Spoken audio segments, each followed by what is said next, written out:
Ganesha Sharanam Sharanam Ganesha Sharanam Ganesha Ganesha Sharanam Sharanam Ganesha Ganesha Sharanam Sharanam Ganesha Ganesha Sharanam Sharanam Ganesha Ganesha Sharanam Sharanam Ganesha Ganesha Sharanam Sharanam Ganesha Ganesha Sharanam Sharanam Ganesha Ganesha Sharanam Sharanam Ganesha Sharanam Sharanam Ganesha Ganesha Sharanam Sharanam Ganesha Ganesha Sharanam Sharanam Ganesha Ganesha Sharanam Sharanam Ganesha Ganesha Sharanam Sharanam Ganesha Ganesha Sharanam Sharanam Ganesha Ganesha Sharanam Sharanam Ganesha Ganesha Sharanam Sharanam Ganesha Ganesha Sharanam Sharanam Ganesha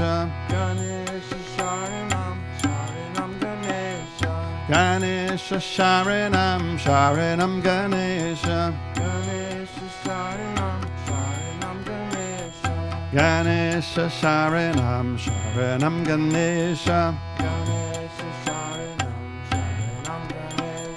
Ganesha Sharanam Sharanam Ganesha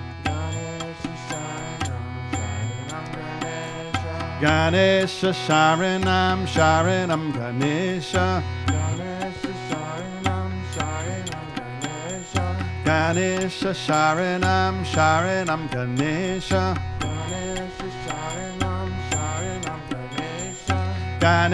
Sharanam Sharanam Ganesha Ganesha Sharanam Sharanam Ganesha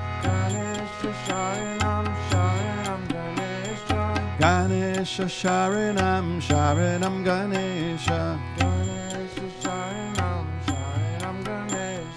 Ganesha Sharanam Sharanam Ganesha Ganesha Sharanam Sharanam Ganesha.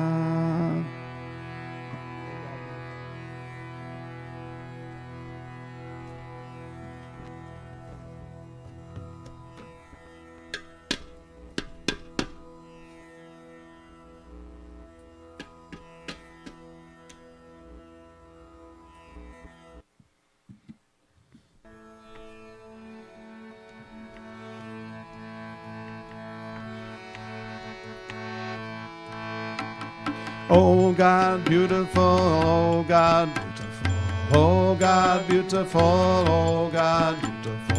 At thy feet, oh, I do bow. At thy feet, oh, I do bow. Oh God, beautiful, oh God, beautiful, oh God, beautiful, oh God, beautiful. In the forest thou art green, in the forest thou art green. In the mountain thou art high, in the mountain thou art high. In the river thou art restless, in the river thou art restless. In the ocean thou art grave, in the ocean thou art grave. Oh God, beautiful, oh God, beautiful, oh God, beautiful, oh God, beautiful. At thy feet, oh, I do bow. At thy feet, oh, I do bow. Oh God, beautiful, oh God, beautiful. Oh God, beautiful, oh God, beautiful. To the serviceful thou art service. To the lover thou art love. To the sorrowful thou art sympathy. To the sorrowful thou art sympathy. To the yogi thou art bliss. To the yogi thou art bliss. Oh God, beautiful, oh God, beautiful. Oh God, beautiful, oh God, beautiful. At thy feet, oh, I do bow. At thy feet, oh, I do bow. Oh God, beautiful, oh God, beautiful. Oh God, beautiful, oh God, beautiful. In the forest thou art green. In the forest thou art green.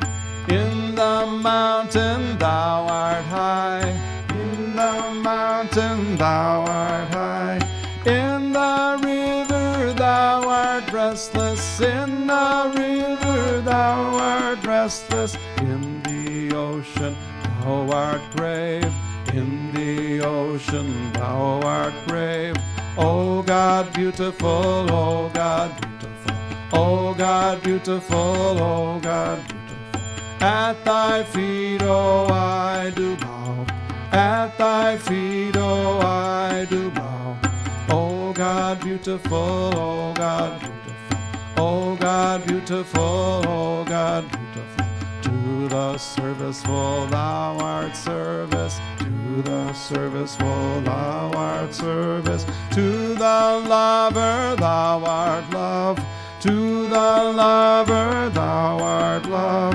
To the sorrowful thou art sympathy. To the sorrowful thou art sympathy.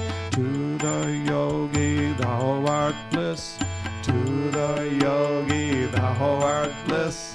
Oh God, beautiful, oh God, beautiful. Oh God, beautiful, oh God, beautiful. At thy feet, oh, I do bow. At thy feet, oh, I do bow. Oh God, beautiful, oh God, beautiful. Oh God, beautiful, oh God, beautiful. In the forest thou art green. In the forest thou art green.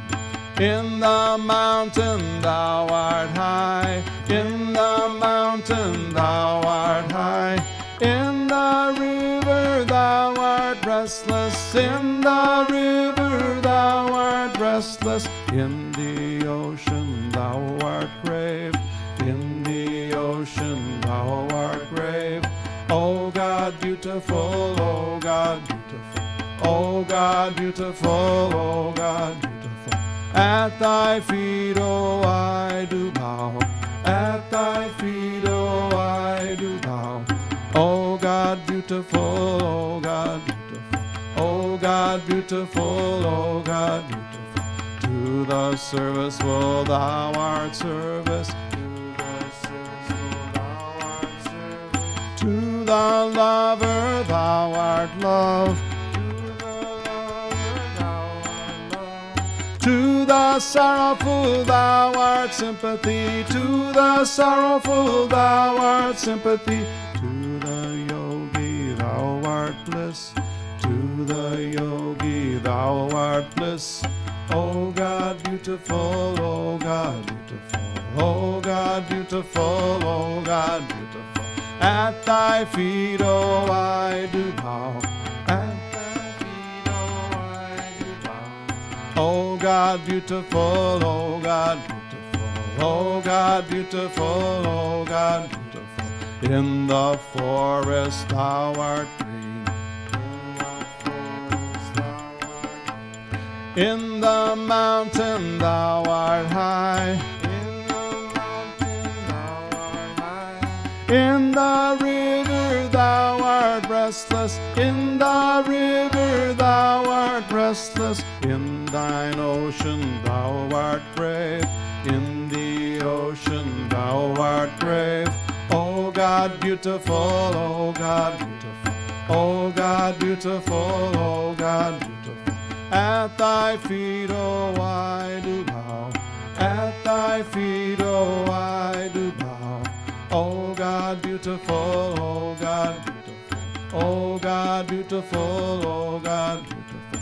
To the serviceful thou art service, to the serviceful thou art service. To the lover thou art love, to the lover thou art love. To the sorrowful thou art sympathy, to the sorrowful thou art sympathy. To the yogi thou art bliss, to the yogi thou art bliss. O God beautiful, O God beautiful, O God beautiful, O God beautiful. At thy feet, oh, I do bow. At thy feet, oh, I do bow. O God beautiful, O God beautiful, O God beautiful, O God beautiful, O God beautiful, O God beautiful, O God beautiful, O God beautiful.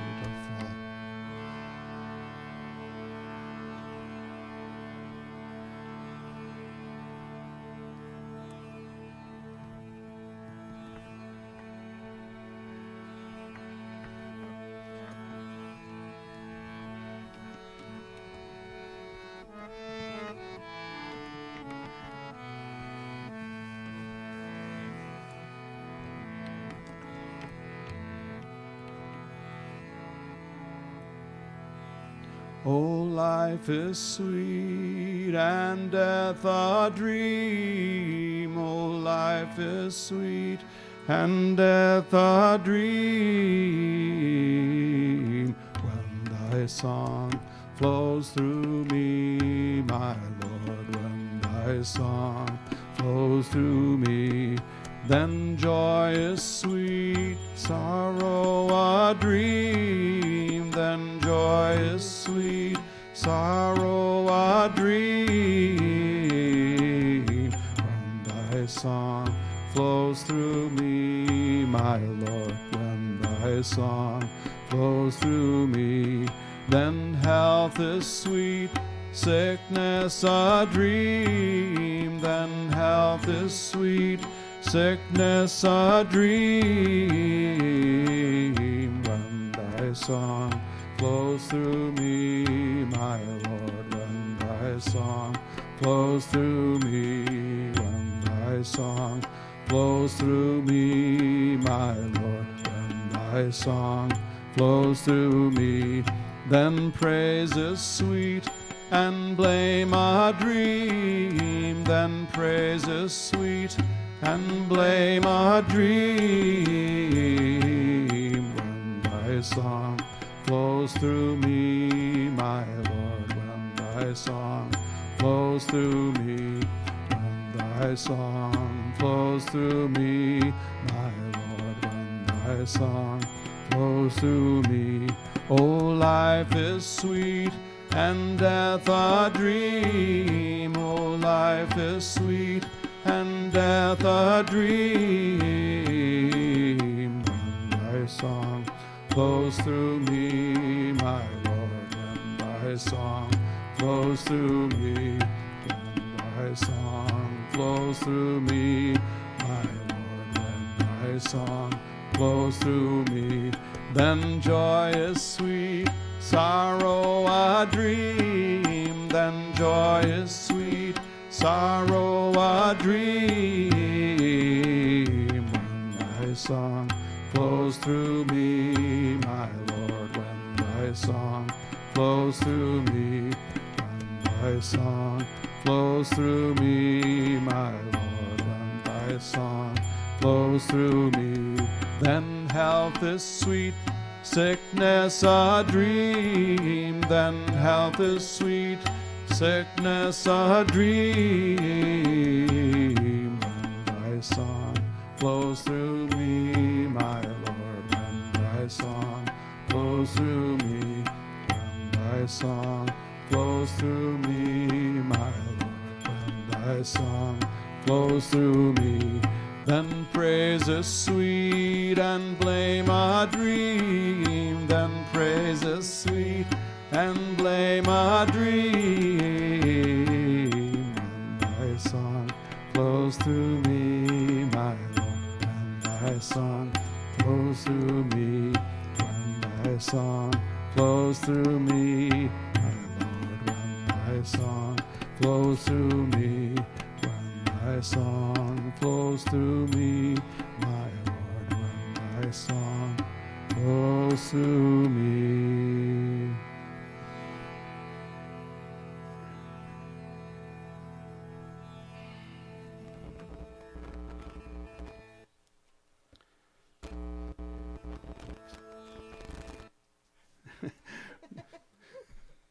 The tambura player is acting up.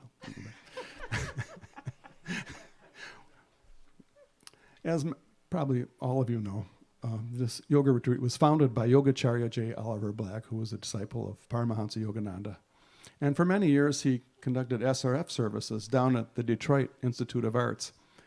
And some of us here actually started going there in the late 60s, early 70s. And he would have a meditation lead into the meditation during the services. And many dozens, if not hundreds of these were recorded. And we're going to play an excerpt right now from one of Yogacharya J. Oliver Black's meditations.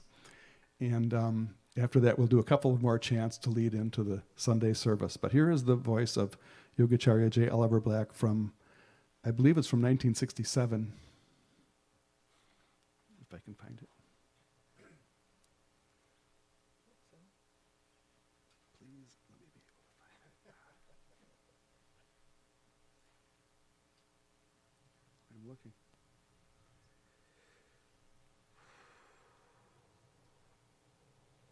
Where is it?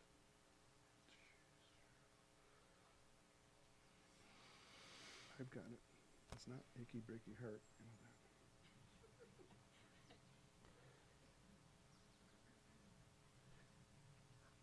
Excuse me for the delay here.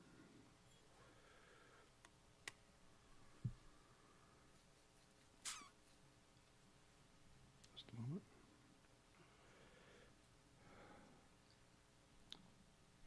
Well, I'm not sure. I think this is it. But no. There's so many. There's so many, and Trying to find the right one. I wrote it down even, but I wrote down the wrong title. They're all good. Okay, I'm gonna pick one at random here, and I'm sure it's gonna be very good. I have about 50 of them here on my iPad, so here we go.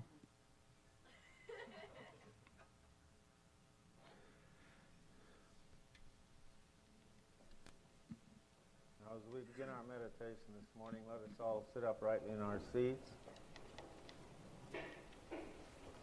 With the spine straight, shoulder blades together, feet placed together flat on the floor,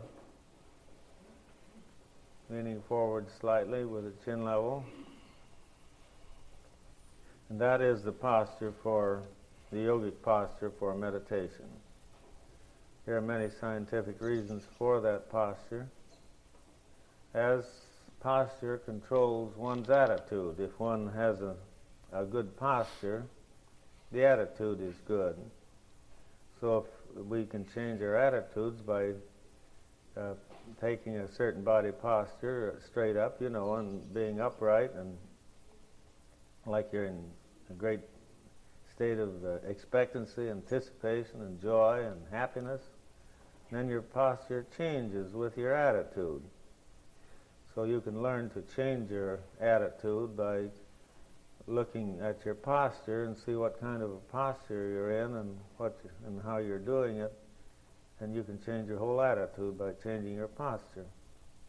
So for instance, if you walk down the street, snappy, and light step and quick, and your body is postured straight up, and your chin is up and you're looking for all the beautiful things that you might come in contact with, and it makes all the difference in the world is your posture. So the yoga posture for meditation should be the most important posture that you take at any time of your existence, because when you're postured for meditation, you're really postured to meet the highest that there is, and we should have the greatest expectancy too, because just behind the darkness of your closed eyes is just like raising a curtain in an opera house. You know, there's something behind there. If it isn't something that has shape or form, it'll be the infinite consciousness, and then you feel as though you weren't anywhere, that you'll be a part of it, in it, and a part of it, and that will be, and you will realize then that this infinite consciousness that spreads everywhere it includes you too. So, in your little prayer song that you just heard, that was just sung, it says, "Though my sea is dark and my stars are gone, still I see the path through thy mercy." With all the darkness that shrouds your mind right this moment, you're without seeing the stars, and the light is gone. You're sitting in a tomb of darkness. And spiritual aspirants are those that are well on their way. They seek to break through that darkness of closed eyes and enter into that omnipresence, the great omnipresence of God, which is everywhere, every place, all the time, and any time. It is a light behind the darkness. In the Bible, I might quote it again, as Jesus said, "If thine eye be single," by concentrating at the point between the eyebrows, when your mind becomes quiet and still, thy whole body becomes filled with light, because that is the light behind the darkness. And how beautiful that statement of the Christian scripture is. But very few understand that teaching of the great Christian yogi who taught that 2,000 years ago. He said to his disciples, he says, "To the multitudes I speak in parables, tell them little stories, little illustrations, trying to cause the mind to draw from that an abstract truth." He said, "But to you I speak of the mysteries of God." He taught them how to do these things.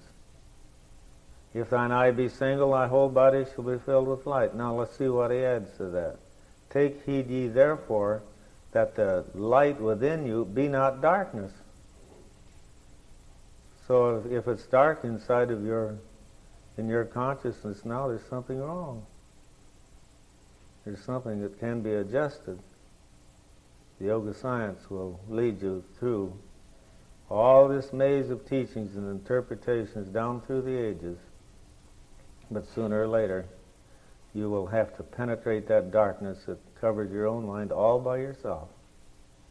You may have help, you may have guidance, you may have fellowship, you may have teachers, but you're going to have to do it yourself. If thine eye be single, when the eye becomes single, and the eye, the spiritual eye, which each and every one possesses, which is the eye of the mind, everyone possesses one, but he doesn't use it because he isn't instructed many times that he has one. But that has to be developed, needing it. And meditation, daily practice of meditation works it just like a baker needs his dough before he puts it in the oven to bake the bread. And it can be worked and activated, and finally you can be caused to see through this spiritual eye, or the eye of the mind, which is, in another sense, the pineal gland, of which each and every one has. That is the organ of psychical sight. So when you practice yoga, and when you follow the path of love and devotion, and follow the path of good action, Self-Realization Fellowship teaches all the 5 paths of yoga. You do them simultaneously, and you have nice balance so that you can be a good citizen of the world. You don't need to be a one-sided thing. You don't need to be a left-hander or a right-hander or anything. You can go right down the middle path, as the Buddha says. The middle path is the best path. You can live in the world and still your mind can soar high into the realization of God. But only through meditation will you be able to allow your own spiritual eye to open. And if you will free your minds from all of your desires, thoughts, worries, and cares, which is the root cause of all the disturbance of the mind, because there's no realization or revelation as long as the mind functions in any sense, through the five senses, seeing, hearing, feeling, tasting, and smelling. The five senses must be withdrawn back into the mind, just like an open hand with the fingers pointed every direction. But when you fold your fingers up into a hand, you cause a fist to be made. The conscious mind must be withdrawn, and the conscious mind don't exist unless one of the five senses is functioning, and that means that your energy inside of you is being poured out or sprayed out through one avenue of one of the five senses. So you can see how careful you have to be with yourself if you want to meditate yourself into a state where your spiritual eye can open. And it will be open it will come open by itself. If you use any stimulants or anything like that, you eventually destroy the chemical constituents of the mind, and after a while it can't do anything. It's like trying to open the bud of a rose by pounding it or putting an injection in it or doing something to it to cause it to open prematurely. Well, the rosebud is destroyed. But if you'll put the rosebud in a hothouse and away from the chilly wind and give it air and sunshine and moisture, then it'll bloom out of season. It'll do it all by itself. And all of its natural, original beauty that it has will come out. So there are no easy ways, there are no roundabout ways, there's no easy approach to realization at all, except that it takes one's own self-effort through meditation to cause that greatest of all miracles in human evolution to happen.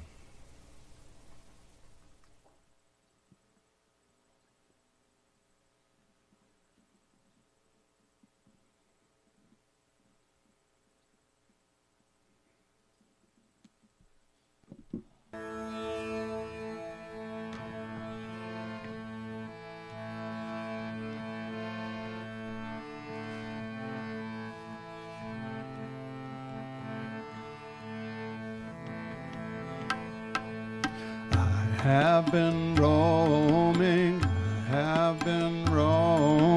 forsaken by thee, who hast seen me groping, hardly ever answering. I have been roaming, I have been roaming, bursting all boundaries of heart, evermore moving towards thee, to thy vast and throbbing heart. Endless incarnations I have called out for thy name. Through endless incarnations I have called out for thy name. Searching by the streamlets of all my silvery dreams. Searching by the streamlets of all my silvery dreams. I have been roaming, forsaken by thee, who hast seen me groping, hardly ever answering. I have been roaming, bursting all boundaries of heart, evermore moving towards thee, to thy vast and throbbing heart. Through endless incarnations I have called out for thy name. Through endless incarnations I have called out for thy name. Searching by the streamlets of all my silvery dreams. Searching by the streamlets of all my silvery dreams. I have been roaming, I have been roaming, forsaken by thee, who hast seen me groping, hardly ever answering. I have been roaming, roaming, I have been roaming, roaming, bursting all boundaries of heart, evermore moving towards thee, thy vast and throbbing heart. Through endless incarnations I have called out for thy name. Through endless incarnations I have called out for thy name. Searching by the streamlets of all my silvery dreams. Searching by the streamlets of all my silvery dreams. I have been roaming, I have been roaming, forsaken by thee, who hast seen me groping, hardly ever answering. I have been roaming, roaming, I have been roaming, roaming, bursting all boundaries of heart, evermore moving towards thee, through thy vast and throbbing heart. Through endless incarnations I have called out for thy name. Through endless incarnations I have called out for thy name. Searching by the streamlets of all my silvery dreams. Searching by the streamlets of all my silvery dreams. I have been roaming, I have been roaming, forsaken by thee, who hast seen me groping, hardly ever answering. I have been roaming, roaming, I have been roaming, roaming, bursting all boundaries of heart, evermore moving towards thee, through thy vast and throbbing heart. Through endless incarnations I have called out for thy name. Through endless incarnations I have called out for thy name. Searching by the streamlets of all my silvery dreams. Searching by the streamlets of all my silvery dreams. Searching by the streamlets of all my silvery dreams.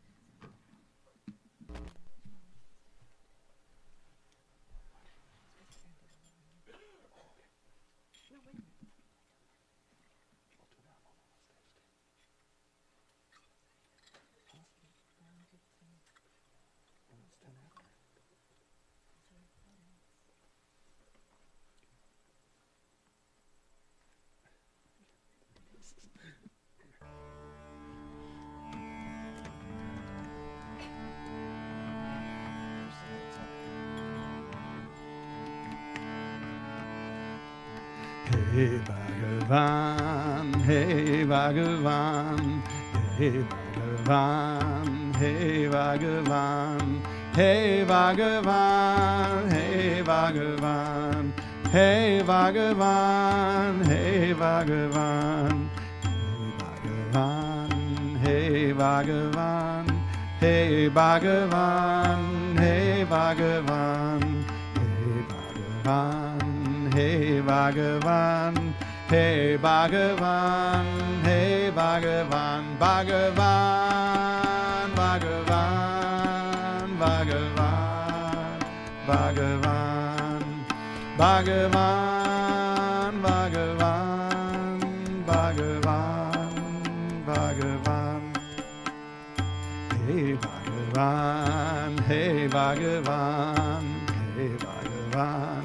Hey Bhagavan, hey Bhagavan, hey Bhagavan, hey Bhagavan, hey Bhagavan, hey Bhagavan, hey Bhagavan, hey Bhagavan, hey Bhagavan, hey Bhagavan, hey Bhagavan, hey Bhagavan, hey Bhagavan, Bhagavan, Bhagavan. Bhagavan, Bhagavan, Bhagavan, Bhagavan, Bhagavan, Bhagavan, Bhagavan, Bhagavan, Bhagavan, Bhagavan, Bhagavan, Bhagavan. Hey Bhagavan, hey Bhagavan, hey Bhagavan, hey Bhagavan, hey Bhagavan, hey Bhagavan, hey Bhagavan, hey Bhagavan, hey Bhagavan, hey Bhagavan, hey Bhagavan, hey Bhagavan, hey Bhagavan, hey Bhagavan. Hey Bhagavan, hey Bhagavan, Bhagavan, Bhagavan, Bhagavan, Bhagavan, Bhagavan, Bhagavan, Bhagavan, Bhagavan, Bhagavan, Bhagavan, Bhagavan, Bhagavan, Bhagavan, Bhagavan, Bhagavan, Bhagavan. Hey Bhagavan, hey Bhagavan. Hey Bhagavan, hey Bhagavan. Hey Bhagavan, hey Bhagavan. Hey Bhagavan, hey Bhagavan.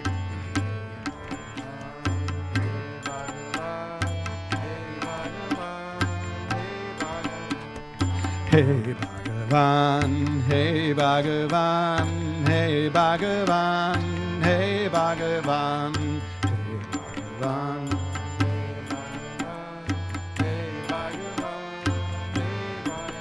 Bhagavan, Bhagavan, Bhagavan, Bhagavan, Bhagavan, Bhagavan, Bhagavan, Bhagavan.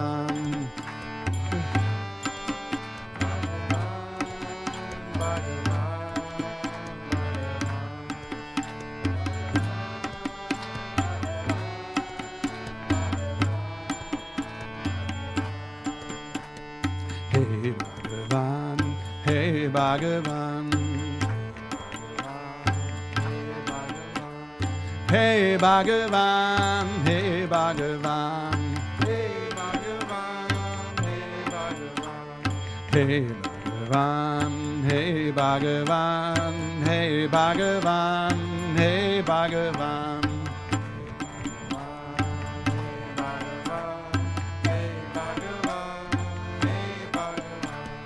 Hey Bhagavan, hey Bhagavan, hey Bhagavan, Bhagavan,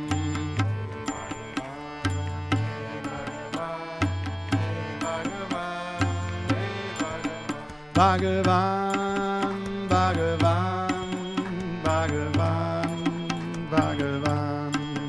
Bhagavan, Bhagavan, Bhagavan, Bhagavan, Bhagavan, Bhagavan, Bhagavan, Bhagavan, Bhagavan, Bhagavan, Bhagavan.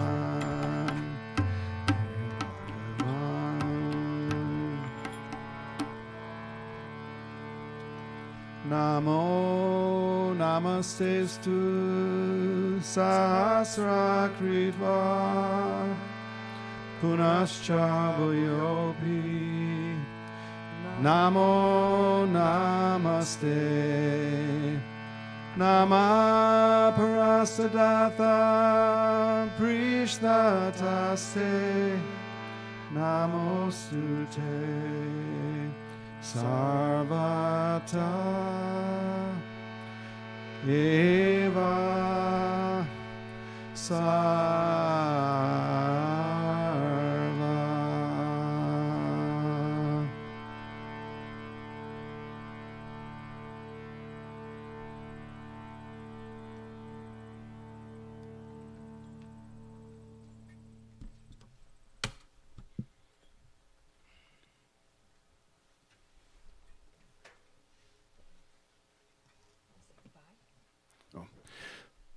Thank you very much. The Sunday service will be starting very shortly.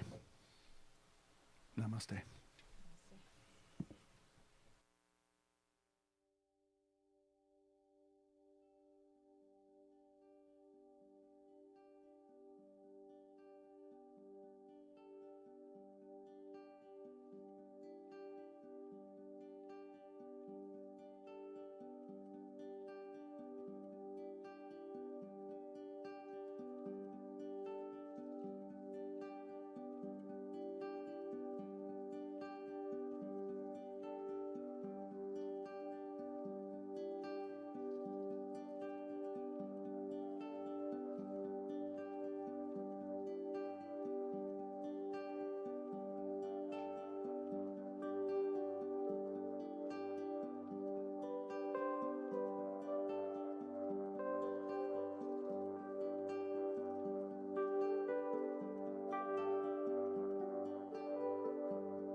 Testing 1, 2, 3.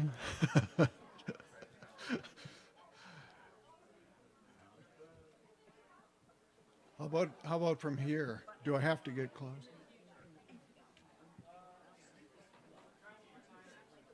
Testing 1, 2, 3.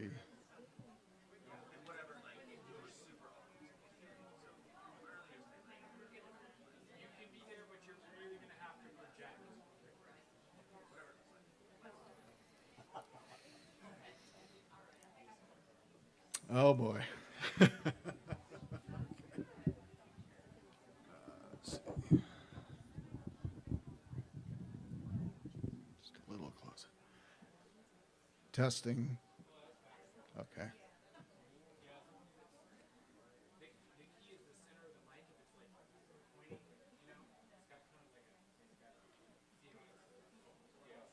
Okay.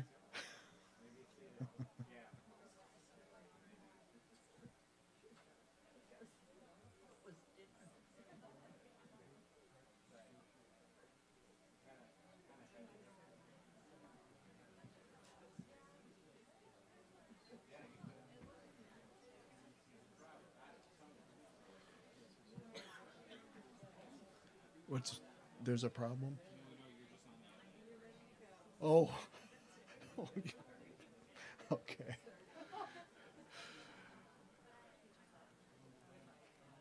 The service is about to commence.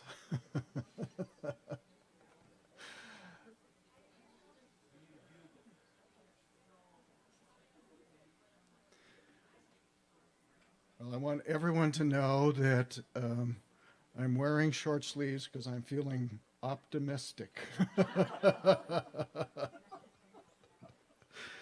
It's not because I have yogic powers of controlling my body temperature yet, but so I have my coat here as well. But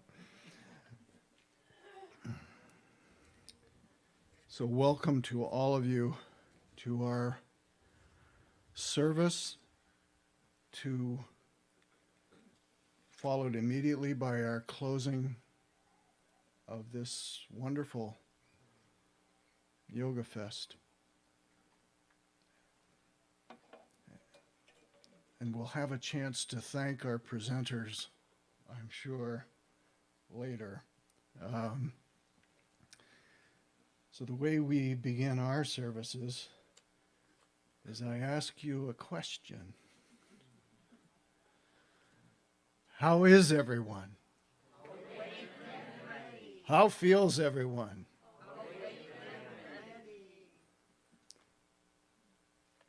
Yogananda didn't want to talk to dead people. He wanted viable propositions out there. So our topic today is divine harmony. And these were notes that Yogananda wrote in the 1920s. But we will begin with an opening prayer. Prayer to our lineage, and this is a prayer that Yogacharya always did, and in cahoots with all Yogananda's words.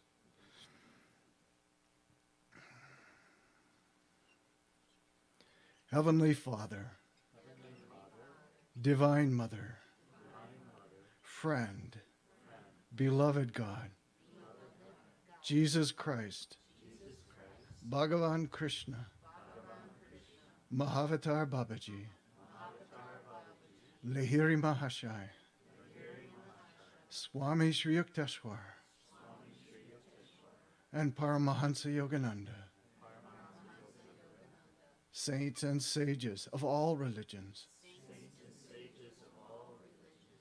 we humbly bow to all. Free our spiritual path from all obstacles. And lead us to the shores of eternal wisdom and bliss. May thy love shine forever on the sanctuary of our devotion. And may we be able to awaken thy love in all hearts. Be thou the only King, reigning on the throne of our consciousness. O eternal energy, awaken within us conscious will, conscious vitality, conscious health, conscious realization, goodwill to all, vitality to all, good health to all, realization to all, eternal youth of body and mind, abide within us forever, forever, and forever. And now with arms upraised, symbolizing our upraised consciousness, let us receive healing for the body, chanting the healing vibrations of Om. Om.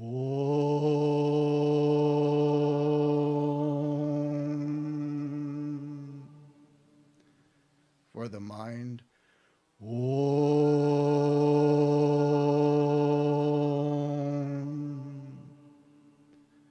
And now for the soul. Om.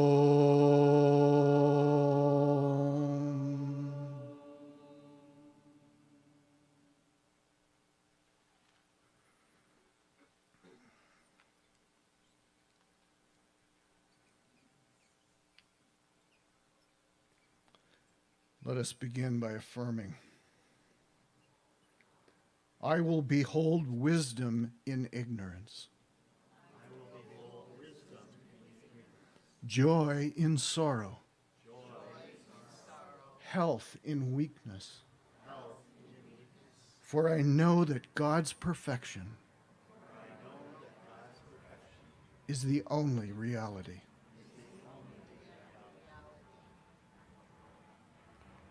Our Bible passage is from Matthew, from the Beatitudes. Blessed are the pure in heart, for they shall see God. Yogananda's Bible commentary. The consummate religious experience is direct perception of God, for which the purification of the heart is requisite. On this, all scriptures agree. Since ancient times, the rishis of India have scrutinized the very core of truth and detailed its practical relevance to man. Patanjali, the renowned sage of the yoga science, begins his Yoga Sutras by declaring, Yoga Chitta Vritti Nirodha. Yoga is the neutralization of the modifications of chitta, that is the inner heart or power of feeling, a comprehensive term for the aggregate of mind stuff that produces intelligent consciousness. Both reason and feeling are derived from this inner faculty of intelligent consciousness. God is perceived with the sight of the soul.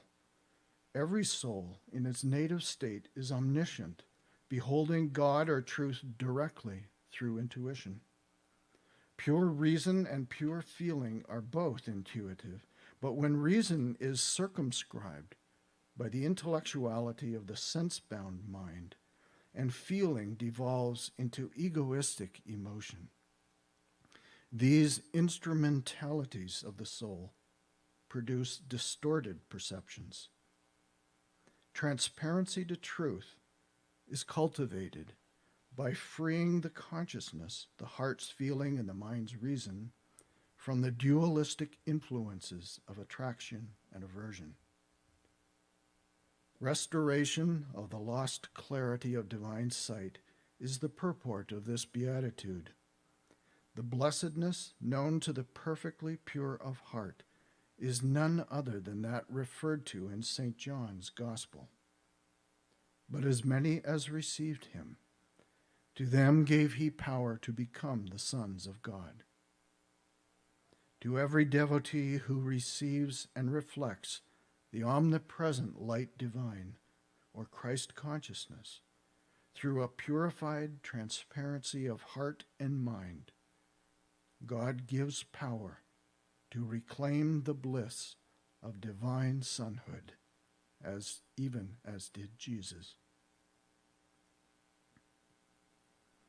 Passage from the Bhagavad Gita is from the 12th chapter.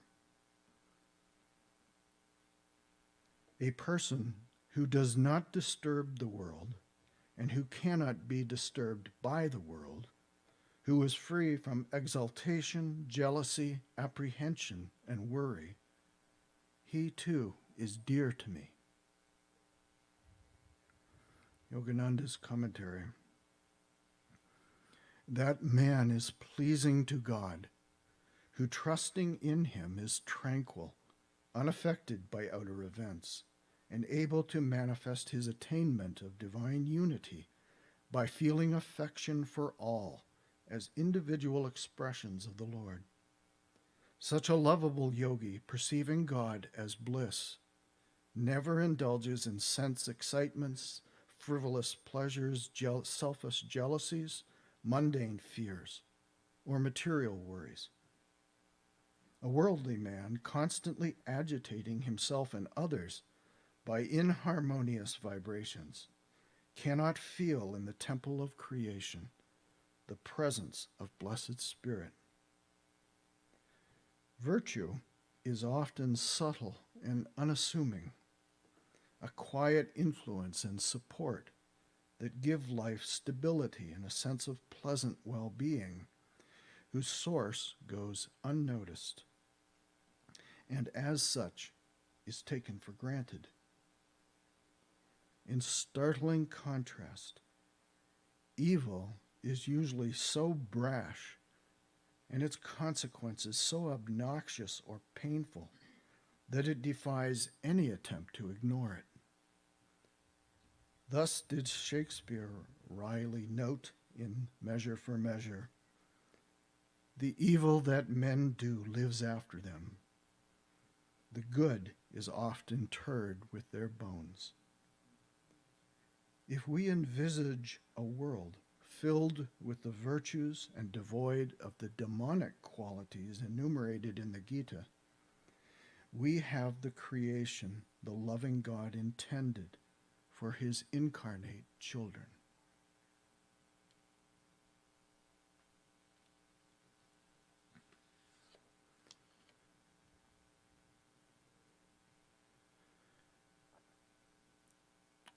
Our devotional reading is from Whispers from Eternity. Today I will seek thee, O Father, as the ever-increasing bliss of meditation. I will feel thee as boundless joy throbbing in my heart. Finding thee, I shall find all things I crave through thee.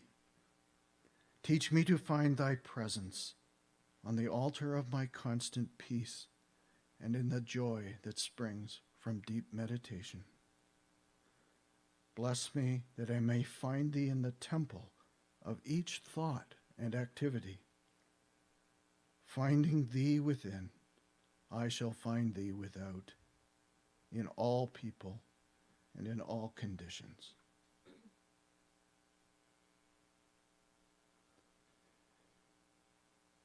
We'll now have a period of meditation.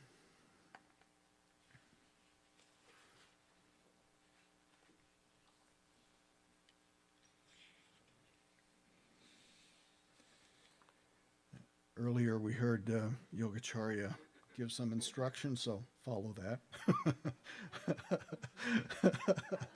But some of you came later, so we sit upright so that we take an attitude of reverence, of intent, of receptivity,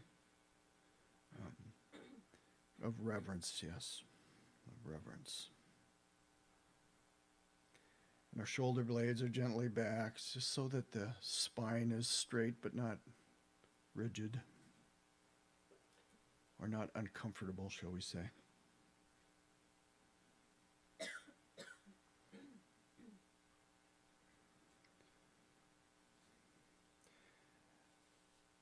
few weeks ago in our service, I read a little piece actually from a work of fiction, describing some part of meditation, and I will read that here, a part of it. This is by Ursula Le Guin.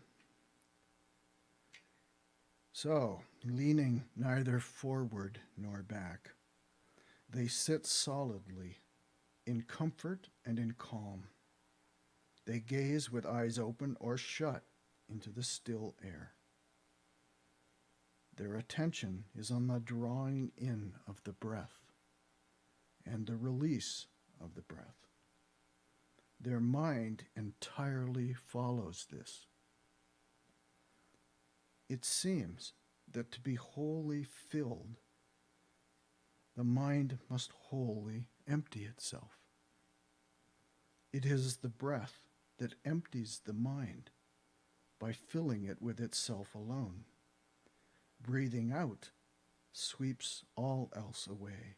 Breathing in sweeps all else away. This movement in stillness cannot be learned quickly, for it can be learned only in doing it. And in order to do it, the mind can do nothing else. The mind and body is unwilling to stop doing what it usually does. It will not learn easily to stop. Its desire is to occupy itself, to fill emptiness, and it is unwilling to stop trying. 1,000,000 times it will notice interesting things and follow them like a young dog. It must be recalled gently, over and over, again and again.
Welcome back to a beautiful day.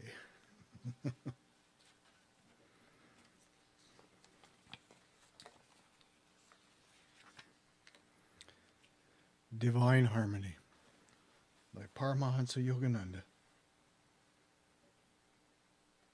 My prayers to God are not for things temporal, but for those that abide. Fame which vanishes like a dewdrop in the sun, or wealth which passes like a breath of wind, hold no interest for me. I want a life that is humbly serviceful, an abundance that is more than material riches. What could be more desirable than to live a full, harmonious life that is all-reaching and all-giving? Disharmony is misery and death. Harmony is the joy of life. This world is not the same to all people. Each one lives in his own little domain. One may reside in an aesthetic realm of poetry and music, another in a gross region of cries of flesh and sighs after matter. Peace and harmony may reign in one person's world, strife and war in another's. But whatever be the circumstances of one's environment, it consists of both an inner world and an outer world. The outside world is the one in which your life engages in action and interaction. The world inside of you determines your unhappiness or happiness, and also your fitness or unfitness expressed in the world outside. The hand of the one who made these worlds tuned them to harmonize with each other. Harmony is their inherent nature. If they seem discordant, that is the fault of those who misuse and abuse the potentials of these divine creations. In one of his works, Mark Twain tells of two tourists who got out of bed, wrapped themselves in blankets, and rushed out to see the sun rise over the Alps. But their mental timing was topsy-turvy. While they reveled in the glorious display of light and colored clouds, to their dismay, the sun went down instead of up into the sky. Travel-weary, they had slept through the whole day. People are convinced that their own personal perceptions are fact, until contrary evidence eventually proves otherwise. Who can persuade biased individuals that the whole universe moves in an eternal cosmic rhythm, and that all irregularities are misconceptions due to limited or distorted vision? Those who can hear, hear. Those who can see, see. Those who have a perceptive heart perceive the divine harmony that runs through all creation. To many Western philosophers and thinkers who view the world only through the reports of the senses, nature appears full of strife and discord. In the storm, they read a story of fury. In the earthquake, a tale of the misery the earth has to bear. To their sensitive understanding, the struggle waged by the whole of nature in quest of food is an offensively discordant note in the Creator's song. Is it harmony, these thinkers inquire, when life to animals means death to plants, and the blood and bone of animals means food for man? In all of nature, there is vying for dominance and survival. One species wars against another, one race against another, one nation against another. Where is the harmony? To the untrained ear, some music may sound like a babble of noise. To an uneducated eye, a masterpiece of art may look like whimsical strokes of the painter's brush. The mind not attuned to the love of God does not see the meaning of the anomalies of his creation.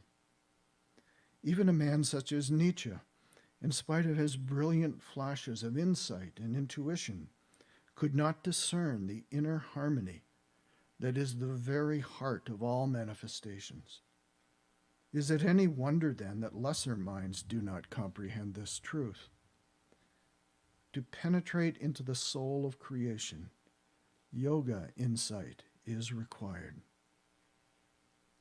Things are not what they seem. When you look at a mere cross-section of something, it makes little sense. But view the whole of it, and lo, a meaningful image emerges. Similarly, the magnificent painting of creation stretches across the infinite canvas of time and space.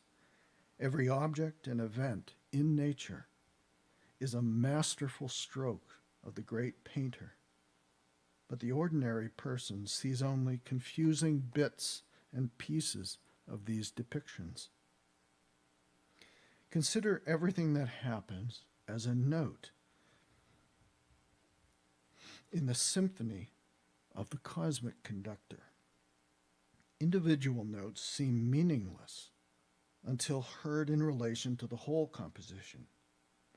In the Creator's cosmic magnum opus, which has been playing throughout all time, everything, storm, death, love, life, has its part in the medley.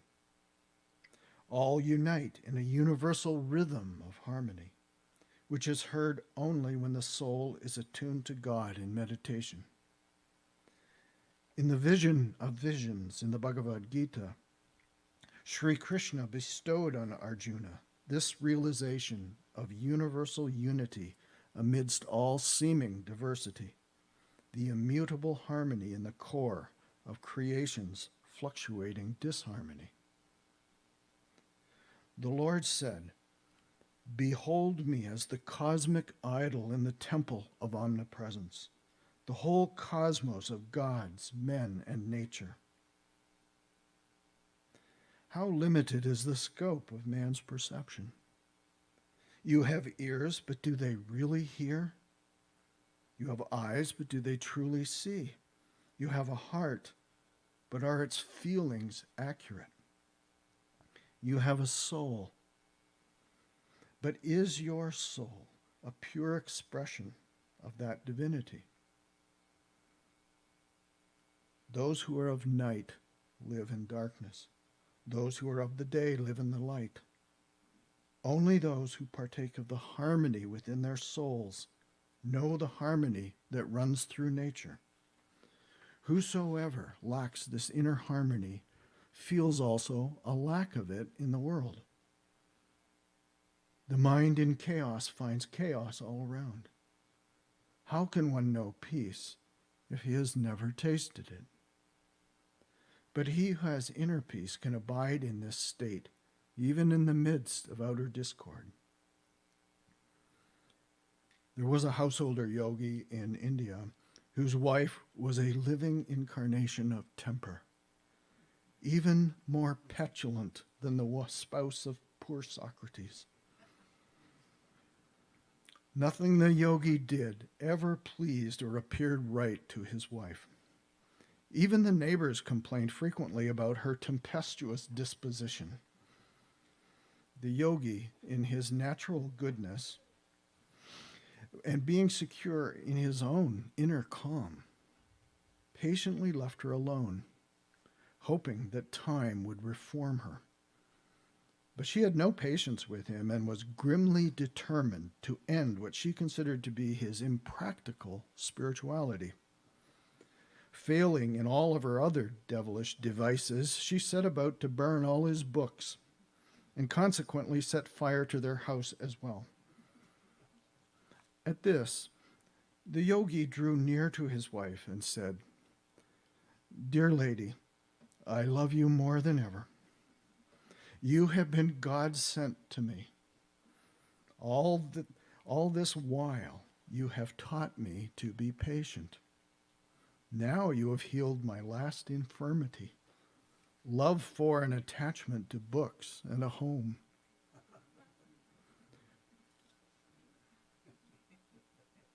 Who or what can disturb the trained and tranquil mind of a real yogi? We do not always see the things that are nearest to us. We pass by riches that lie close at hand and chase after rainbows. We seek security in darkness, when in reality we are longing for light. We drink unslaking golden dreams when our souls are athirst for the ultimate reality. We run after the non-existent sheltering shade of mirages while actually craving the oasis of peace and harmony that lies within our souls. The inharmonious diversity that beckons to us outside is a mere shadow play of the real treasures that are inside. Quiet the outgoing mental restlessness and turn the mind within. Harmonize your thoughts and desires with the all-fulfilling realities you already possess in your soul. Then you will see the underlying harmony in your life and in all of nature. If you harmonize your hopes and expectations with this inherent harmony, you will float through life on buoyant wings of peace. The beauty and depth of yoga lies in its bestowal of this invariable tranquility. Harmony is born of love and wisdom. These in turn are offspring of a heart that is pure and outreaching. A pure heart is the result of pure thoughts. Mental purity comes from a selective process by which the mind sorts good thoughts from bad, rejecting the latter and dwelling always on the former. By repetition and by reinforcement through application to action, discrimination becomes a virtuous habit. When the mental conflict of divergent thoughts ceases, owing to the elimination of wrong thinking, there arises in one's life an outward as well as an inward harmony. Therefore, whenever your thoughts engage in a family quarrel among themselves, mediate their differences with wisdom, and behold, distressing conflicts will disturb you no more. Such is the experience and testimony of those who practice yoga. The mind is nature's incinerator, wherein you can burn to ashes all mental dross that is not worthy to be saved. Your waste thoughts and desires, your misconceptions and grievances, and your discords in human relationships. There is not a single relationship, however estranged, you cannot reconcile, provided you do so first in your own mind. There is not a single problem in life that you cannot resolve, provided you first solve it in your inner world, its place of origin. Be not intimidated by consequences, even though they be drastic. Before you act, if you first harmonize the situation with the discriminative wisdom in your mind, the outcome will take care of itself. A harmonized mind produces harmony in this world of seeming discord. Inner harmony is a prolific source of power. It breeds strength. Things that you think you are unable to bear, you can not only bear, but change and improve. To you is given the power that can move the world and alter the face of fate, despite inharmonious outer circumstances. Cervantes wrote his famous Don Quixote in a prison cell, as did Sir Walter Raleigh his history. Harmony conserves mental energy. Disharmony dissipates it. If the mind is a battleground of thoughts fighting against thoughts, without decision, without concord, enough energy is consumed that could instead have rebuilt life ideally. Maintain harmony of thought, and more power will be granted unto you. Allow opposing forces to pull at you from different directions, and progress is reduced almost to zero. Be wise and use constructively your God-given energy, both mentally and physically. Harmony manifests itself as natural goodness. A man who cannot get along with others is one who does not get along with himself. He is always at war inwardly, ill at ease with his own nature. How could such a man be comfortable with others? He must first feel at home with himself. Then he will find harmony in his interaction with all with whom he comes in contact. One who finds faults with others usually doesn't have a high regard for himself either. Such persons do not know the harmonious center of their being. They become tired of everything, sometimes even of life itself. No wonder such people see only disharmony wherever they go. That is why even some millionaires commit suicide, in spite of all their material power and possessions. There is no happiness in wealth or in anything else unless there is peace-producing harmony in the mind. Those who cannot find peace in their own hearts will not find it elsewhere either. Good judgment is a natural expression of wisdom, but it is directly dependent on harmony within, which is poise of mind. When the mind lacks harmony, it has no peace, and without peace, it lacks both judgment and wisdom. Life is full of bumps and knocks. In the hours of trials, which demand your keenest judgment, if you preserve your mental equilibrium, you will attain victory. Inner harmony is your greatest supporter in bearing the burden of life. The world abounds in evils, but do you know that these are necessary? They are the inharmony, the shadows amidst the light, that creates diversity, duality, without which there would be only the divine singularity. This does not mean that you are to embrace evil and discord, nor that you are not to resist and fight them. You are a soul, an individualized expression of God intended to view creation as He does. You are to find the underlying harmony midst the disharmony, and to maintain that harmony within yourself. Harmony is the secret principle that controls life. Without it, life will disintegrate. Your breath flows and your health is vibrant, as long as your bodily organs work in harmony. But if there is discord, disease ensues and the breath flies away, leaving a carcass of flesh and bones. This is equally true in any type of organization, any structure that has interacting parts, from nature as a whole to human relationships to corporate businesses and spiritual societies. Harmony is the soul of organization. Disharmony is death. Harmony is the fruit of common understanding. With all thy getting, get understanding. Efforts to establish harmony among human beings or nations solely on the basis of economic equality or equivalence of military preparedness are sure to fail. There can never be understanding if the attention is fixed on things as temporal as gold pieces, navies, and guns. It is not parity in wealth, nor an equal number of bombs or cruisers that will bring peace to man and to this world, but the inner harmony of the individual human souls who comprise the various nations and the social structures in them.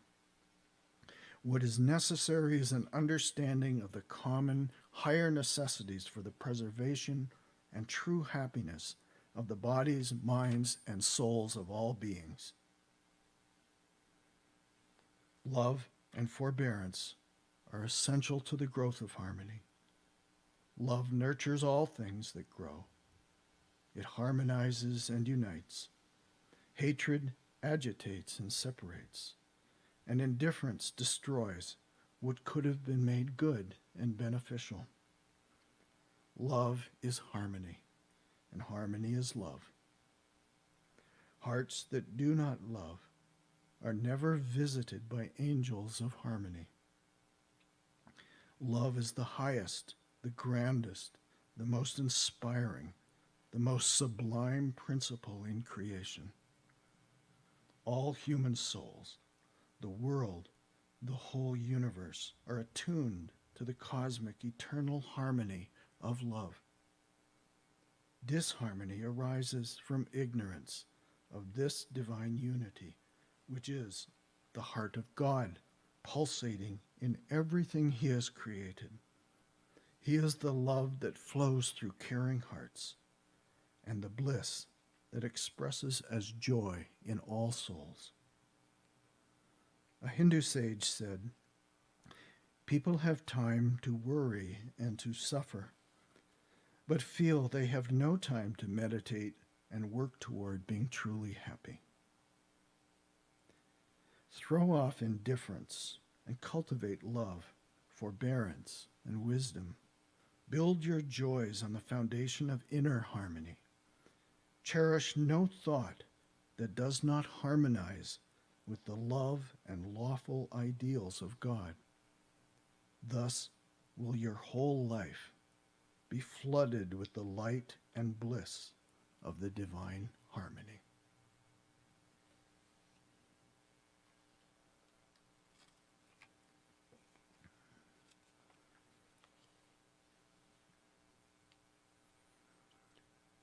Well, I was going to say it's the time for, we normally do our donations and things. I realize I don't have a basket. So I completely forgot this. So you're off the hook. But I do want to do one thing. I would like you to take something in your hands, just even a piece of grass. When you live here long enough, you realize that everything here is holy, as it is everywhere, but there's something, we kind of feel there's something special here. And place it between your palms and repeat with me. Heavenly Father, Divine Mother, receive this offering. May it serve to carry thy message of self-realization to all truth-thirsty souls. And may all be blessed. Now release it.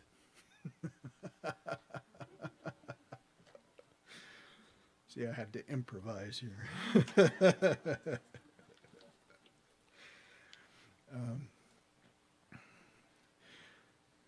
And now we come to the time when normally I walk out from the audience and do announcements, but since I'm already here, I won't ask anyone else to do that. The announcements usually take the form of just explaining who we are, but you've been through all that this weekend, so I think I'll let you off that hook too. But I did indulge myself a little, and I would like to read a poem to you as part of the production today. This is a poem by Hafiz, translated by or rendered by Daniel Ladinsky. And it's called Your Mother and My Mother. Fear, fear is the cheapest room in the house. I would like to see you living in better conditions. For your mother and my mother were friends. I know the innkeeper in this part of the universe. Get some rest tonight. Come to my verse again tomorrow. We'll go speak to the friend together. I should not make any promises right now, but I know if you pray, somewhere in this world, something good will happen.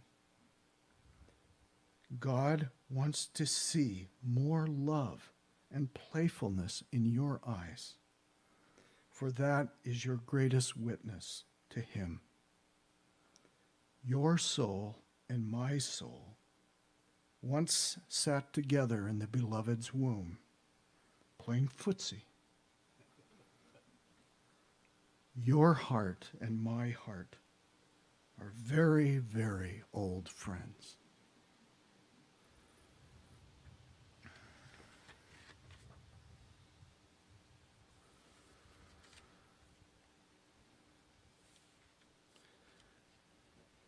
We'll close with a prayer. Steve will play. We have a couple of closing songs at the end. Many of you will not know the words. Enjoy it anyway, I hope.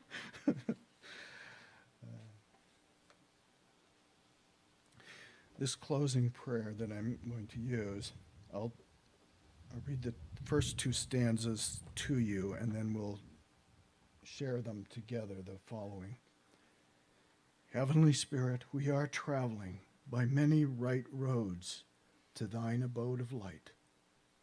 Guide us onto the highway of self-knowledge, to which all paths of true religious beliefs eventually lead. The diverse religions are branches of thy one immeasurable tree of truth.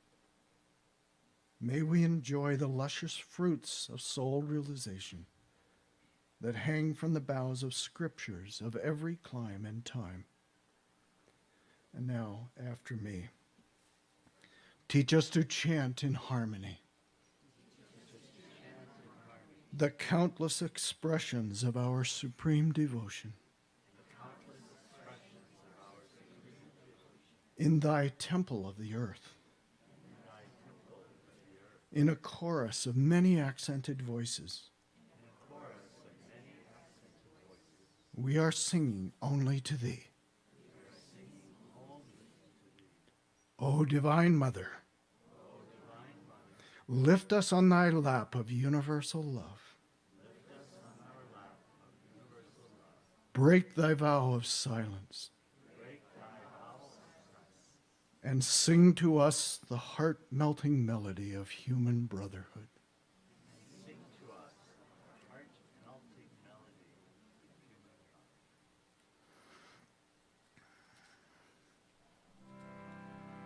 My God and I go in the fields together. We walk and talk as good friends should and do. We clasp our hands, our voices ring with laughter. My God and I walk through the meadows new. We clasp our hands, our voices ring with laughter. My God and I walk through the meadows new. O Master, let me walk with thee in lowly paths of service free. Tell me thy secret, help me bear the strain of toil, the fret of care. Help me the soul of heart to move by some clear winning word of love. Teach me the wayward feet to stay and guide them in the homeward way.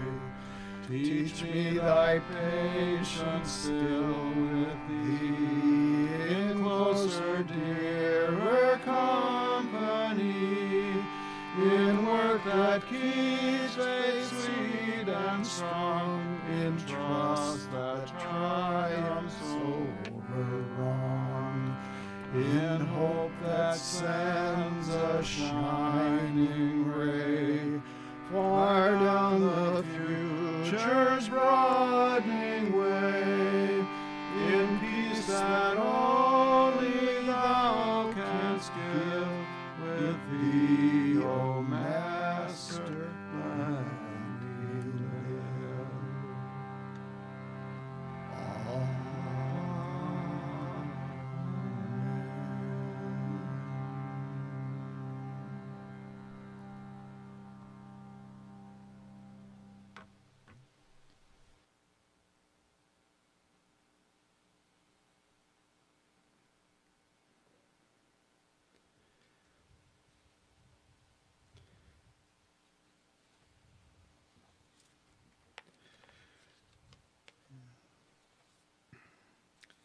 before we move into the close, I have another poem. I can't resist. I have the mic, you're here. What can I do? Same poet. We are not in pursuit of formalities or fake religious laws.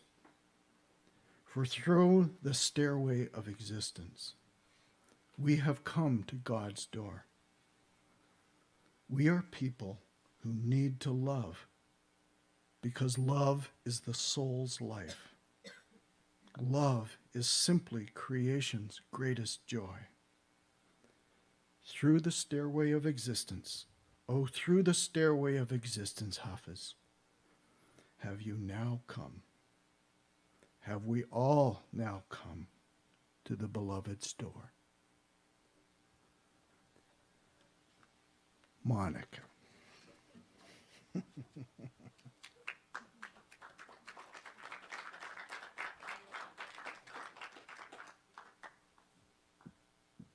Well, a podium seems very official, so I'm gonna step out of the podium. Yeah, well, it's hard to follow beautiful poetry and Sri Yogananda's words and Yogacharyas before, so no ceremony, just closing.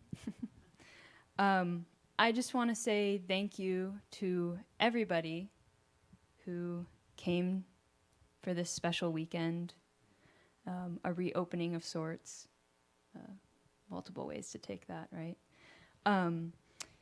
I feel like the Grinch at the end of the story.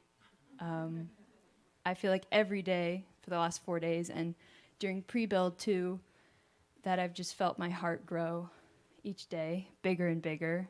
And I'll pull a Kevin, I don't know if Kevin's still here, and say, raise your hand if maybe that wasn't the metaphor you thought of, but you feel the same. Yeah. Getting my Elevate Akron on. So yeah, I just wanted to say thank you to everybody, and it feels really special to be able to put something like this on for all of you and for people who get to watch at home as well. And a lot of work goes into something like this, and this isn't a me statement, it's a we statement of the community here and the staff and our Karma Yogis this summer. It's just been so great. And for you all too, to, get a babysitter for the weekend or drive up 5 hours or just put something in your calendar to come for something like this. Like, I think in the last year, we've really learned the importance of self-care. And so, give a clap on the back for yourself as well for choosing to come here and experience this. Whatever it was you experienced, hopefully, I don't know the exact mission statement right now, but something, spiritual refreshment and relaxation, something.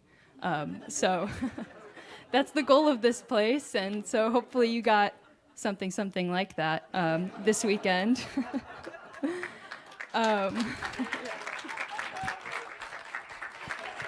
And I also just wanted to give a special thank you to our presenters,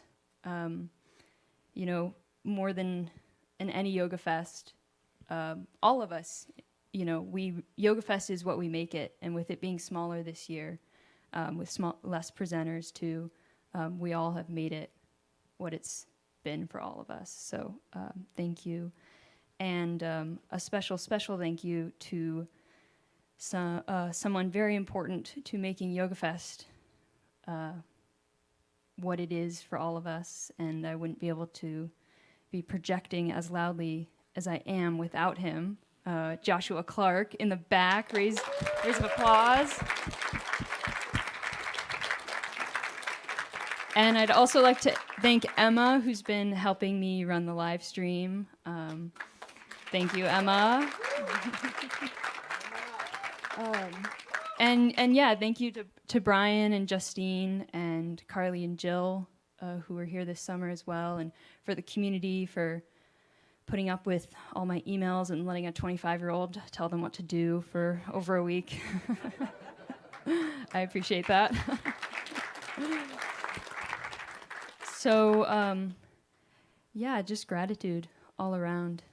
Thank you. And now we will get to break bread for a final time with each other, and before people depart. I know many have already left, so the gratitude still goes to them, of course. And for those who are in the community or volunteers, after the meal, we will, we'll get to sit and just go, wow, we did that. Yeah, we all did that. And then after the meal, we can organize ourselves and rip it all down. No.